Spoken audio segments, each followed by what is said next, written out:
Part 5. The biggest challenge is success. Goliath flinched. A lot of what goes on these days with high-flying companies and these overpaid CEOs who are really just looting from the top and aren't watching out for anybody but themselves really upsets me. It's one of the main things wrong with American business today. This is the sentiment passed down from the founder of one of the most vilified companies in recent history. Raised on a farm in America's heartland, he came of age during the Great Depression. This probably explained his predisposition for frugality.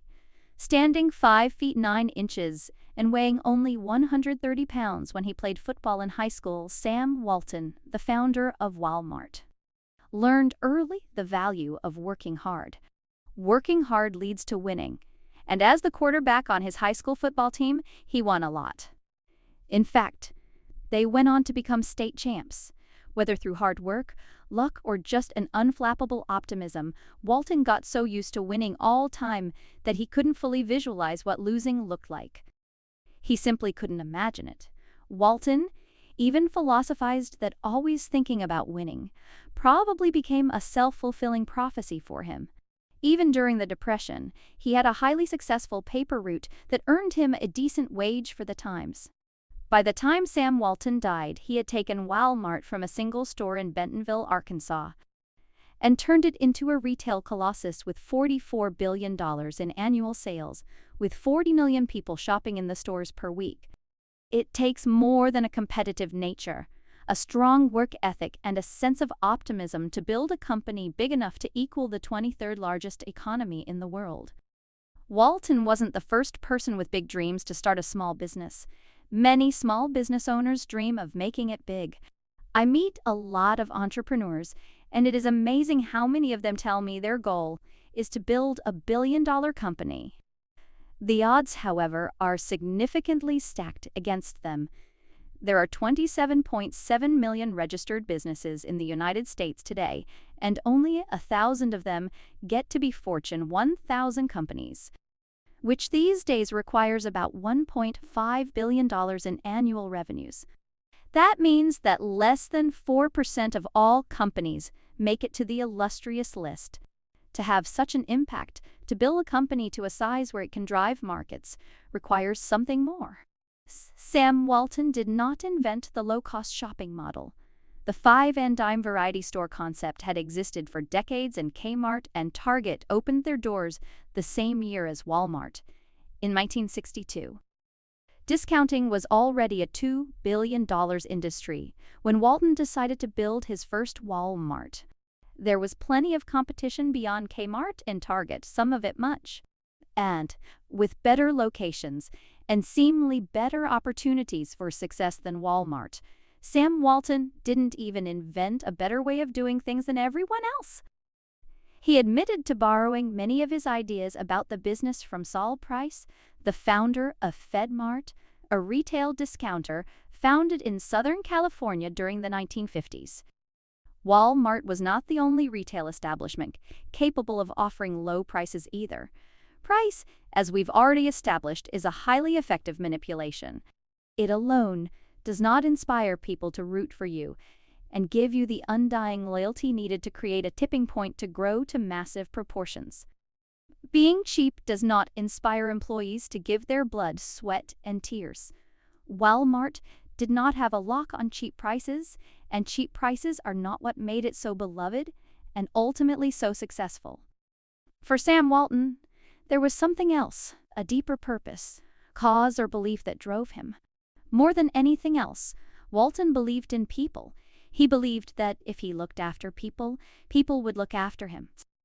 The more Walmart could give to employees, customers, and the community, the more that employees, customers, and the community would give back to Walmart. "We're all working together. That's the secret," said Walton. This was a much bigger concept than simply passing on the savings.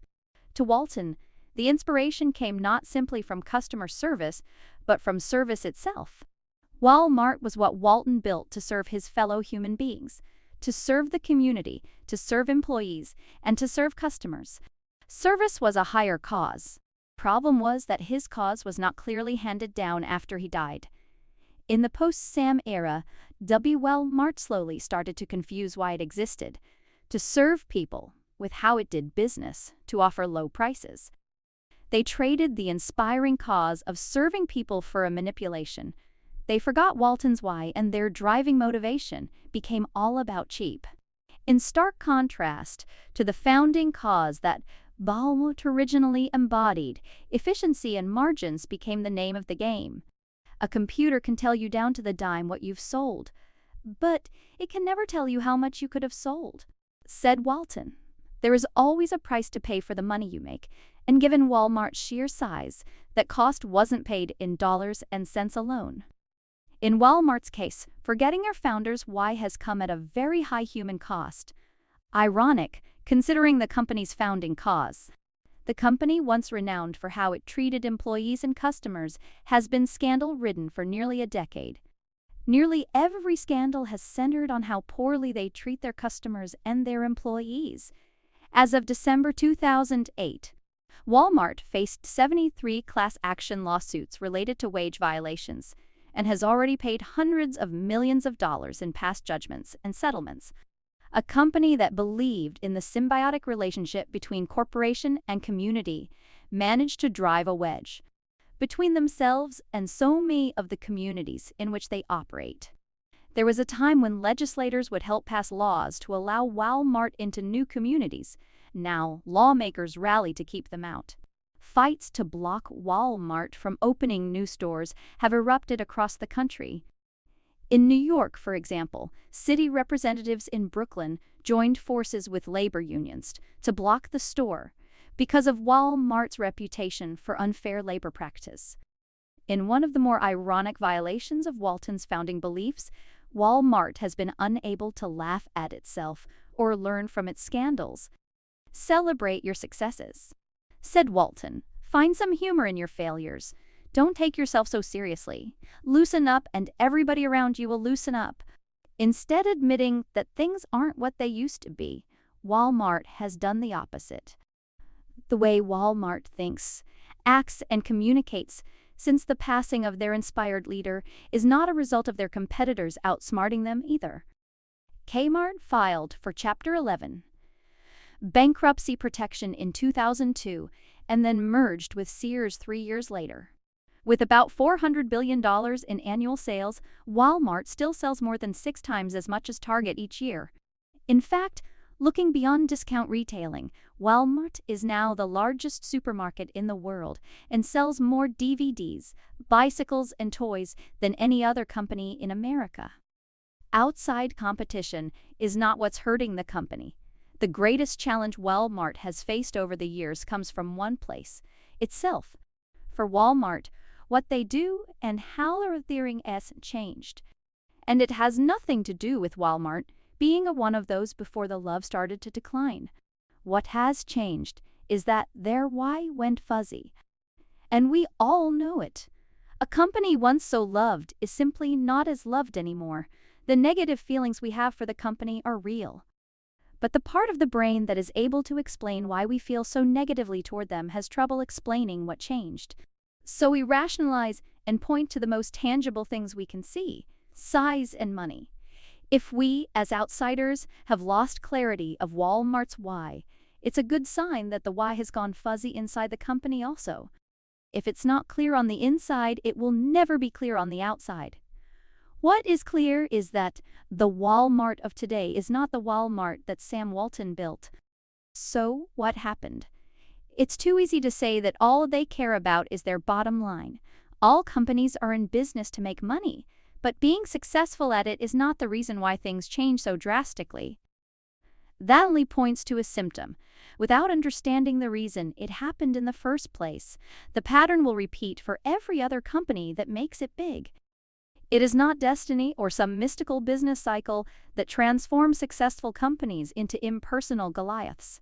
It's people being successful against feeling successful. Every year, a group of high-performing entrepreneurs get together at MIT's Endicott House just outside Boston. This gathering of titans, as they call themselves, is not your average entrepreneurial conference. It's not a boondoggle. There's no golf, There's no spa, and there are no expensive dinners. Every year, 40 to 50 business owners spend 4 days listening, from early in the morning until well into the evening. An assortment of guest speakers is invited to present their thinking and ideas, and then there are discussions led by some of the attendees. I had the honor of attending the Gathering of Titans as a guest a few years ago.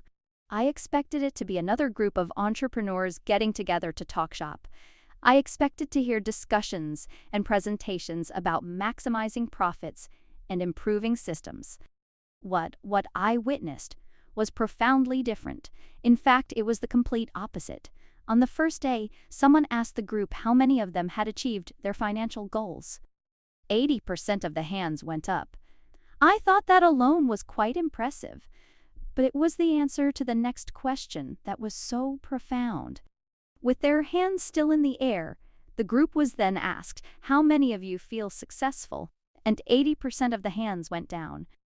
Here was a room full of some of America's brightest entrepreneurs, many of them multimillionaires, some of whom don't need to work anymore if they don't want to, yet most of them still didn't feel like they had succeeded. In fact, many of them reported that they'd lost something since they started their businesses. They reminisced about the days when they didn't have any money and were working out of their basements trying to get things going. They longed for the feeling they used to have. These amazing entrepreneurs were at a point in their lives where they realized that their businesses were about much more than selling stuff or making money.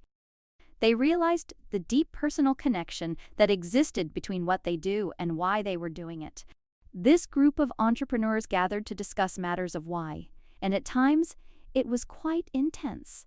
Unlike the typical type of personality entrepreneurs, the Titans were not there to prove anything to each other. There was a feeling of immense trust rather than ruthless competition, and because of this feeling, every member of the group was willing to express vulnerability that they probably rarely let show the rest of the year. Over the course of the event, every person in the room would shed a tear or two at least once. It doesn't interest me to write about the idea that money doesn't buy happiness, or in this case, the feeling of success. This is neither profound nor a new idea. What does interest me, however, is the transition that these entrepreneurs went through. As their companies grew and they became more and more successful, what changed? It is easy to see what they gained over the course of their careers. We can easily count the money, the size of the office, the number of employees, the size of their homes, market share, and the number of press clippings. But the thing they had lost is much harder to identify. As their tangible success grew, something more elusive started to dissipate. Every single one of these successful business owners knew what they did. They knew how they did it. But for many, they no longer knew why. Achievement against success. For some people, there is an irony to success. Many people who achieve great success don't always feel it. Some who achieve fame talk about the loneliness that often goes with it. That's because success and achievement are not the same thing, yet too often we mistake one for the other. Achievement is something you reach or attain, like a goal. It is something tangible, clearly defined and measurable. Success, in contrast, is a feeling or a state of being. She feels successful. She is successful. We say, using the verb to be to suggest the state of being. While we can easily lay down a path to reach a goal, laying down a path to reach that intangible feeling of success is more elusive. In my vernacular, achievement comes when you pursue and attain what you want. Success comes when you are clear in pursuit of why you want it. The former is motivated by tangible factors, while the latter by something deeper in the brain, where we lack the capacity to put those feelings into words. Success comes when we wake up every day in that never-ending pursuit of why we do what we do. Our achievements, what we do, serve as the milestones to indicate we are on the right path. It is not an either-or. We need both. A wise man once said, "Money can't buy happiness, but it pays for the yacht to pull alongside it." There is great truth in this statement. The yacht represents achievement. It is easily seen, and with the right plan, completely attainable. The thing we pull alongside represents that hard-to-define feeling of success. Obviously, this is much harder to see and attain. They are distinct concepts, and sometimes they go together and sometimes they don't. More importantly, some people, while in pursuit of success, simply mistake what they achieve as the final destination. This is the reason they never feel satisfied, no matter how big their yacht is, no matter how much they achieve.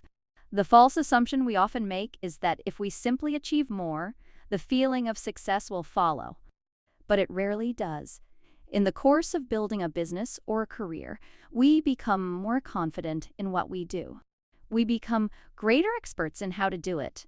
With each achievement, the tangible measurements of success and the feeling of progress increase. Life is good. However, for most of us, somewhere in the journey, we forget why we set out on the journey in the first place. Somewhere in the course of all those achievements, an inevitable split happens. This is true for individuals and organizations alike. What the Endicott entrepreneurs experienced as individuals was the same transition that Walmart and other big companies either have gone through or are going through.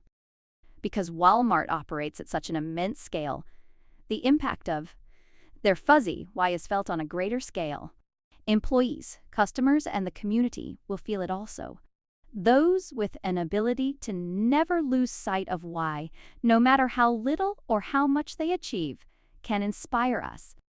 Those with the ability to never lose sight of why and also achieve the milestones that keep everyone focused in the right direction are the great leaders. For great leaders, the golden circle is in balance. They are in pursuit of why.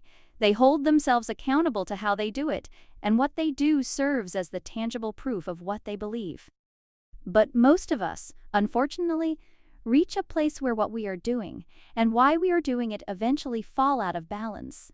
We get to a point when why and what are not aligned. It is the separation of the tangible and the intangible that marks the split.